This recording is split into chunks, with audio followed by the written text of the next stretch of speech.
নিজ কর্মস্থল থেকে ফেরা হলো না মালিকের।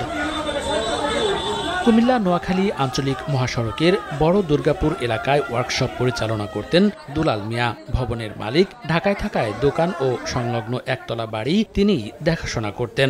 শনিবার রাত 11টার দিকে ভাড়া তুলতে গিয়ে তিনি আর ফিরে আসেননি। পরদিন রোববার সকালে ওয়ার্কশপের পাশে থাকা বিশ্রাম কক্ষে তার রক্তাক্ত মরদেহ দেখতে পান স্বজনরা। ঘটনাস্থল থেকে নিহতের লাশ উদ্ধার করে পুলিশ। তার শরীরে আঘাতের চিহ্ন রয়েছে।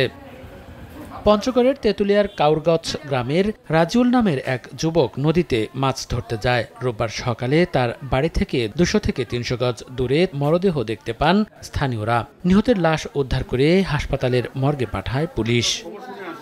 মনিরুজ্জামান প্রান্ত, সময় সংবাদ।